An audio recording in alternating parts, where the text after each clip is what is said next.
there are some politicians wey be say dey sponsor them.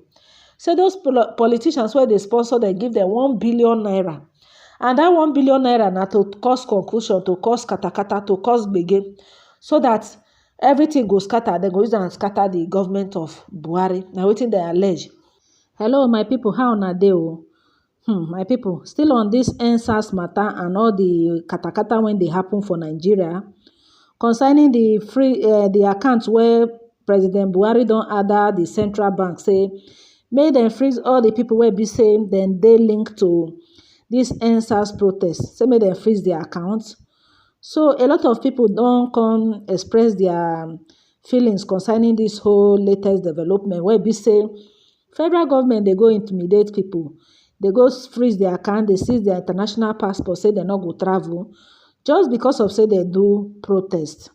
So one of the persons wey be say don come talk concerning this whole katakata na the former presidential aide to Goodluck Jonathan administration, wey dem dey call Reno Omokri. So make I read wetin e talk before we go continue. Reno Omokri is not happy that for the past 5 years President Buhari has been on power, he has not for once frozen the account of. In his recent tweet, he said General Muhammadu Buhari has been in power for 5 years. Not for once we have read he froze the bank account of Boko Haram or their sponsor. Yet Nigeria lawfully fight their fight via EndSARS. He froze their account. Buhari is running a government, not a government. Chai, my people. Now the thing wey be say Reno Omokri come tweet be that. But the question some people are asking is, how can government identify account? All right, to my people, make we continue. The gbege when e dey for this whole EndSARS matter, e don dey wear coat, e don dey wear trouser, come tie wrapper join, all join together.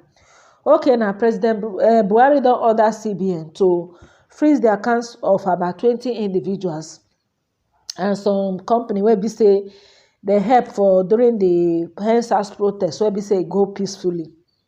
According to Buhari administration, e tok say anybody wey be say like now, apart from this whole thing wey be say this latest thing wey Buhari do by freezing the account of this EndSARS protester, they come bring another allegation say another set of people they plan to start protest on Monday, which is on the 9th, if I'm not making mistake. So they don't put allegation for those set of people head. Say wetin dem say there are some politicians wey be say they sponsor them. So those politicians wey they sponsor them give them 1 billion naira, and that 1 billion naira na to cause confusion, to cause katakata, to cause gbege, so that everything go scatter. Dem go use am scatter the government of Buhari. Na wetin dem allege.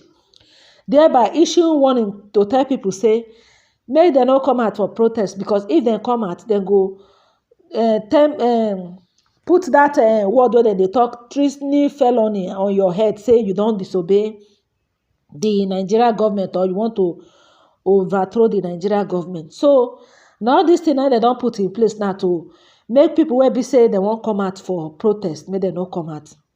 Now this presidential aide wey they call Reno Omokri, this man when they see him face now don't say since wey be say in dey for this Nigeria, wey be say President Buhari don dey rule for good 5 years, all the Boko Haram captive, all those people wey be say they catch, e never get anyone wey be say they freeze their account.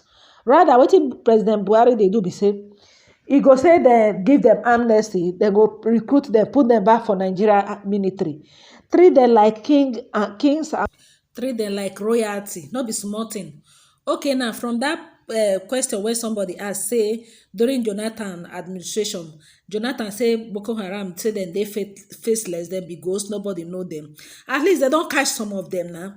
Those people wey be say they catch from intelligence gathering, they no fit know the people wey be say they sponsor them, or they no fit find out something or link their account. You won't tell me say as they Then they sponsor those Boko Haram people. Then the money will be said that they take buy all those their machine gun and the rest. The money no they pass through account. Which person account be that? This Nigeria government, one thing I know be saying, they know what thing they supposed to do, but they not go do am. And these people, the people where we say they sponsor this Boko Haram of 18, then be the government themselves. If not, tell me reason why we say they never fit fish out any accounts. Okay, now they just do peaceful protest too. Peaceful one where be say get any wahala apart from say all those woodlump come hijack the whole process. And the people where be say hijack this process, now the same government people now then go carry people make them cause confusion so that people no go fit come out.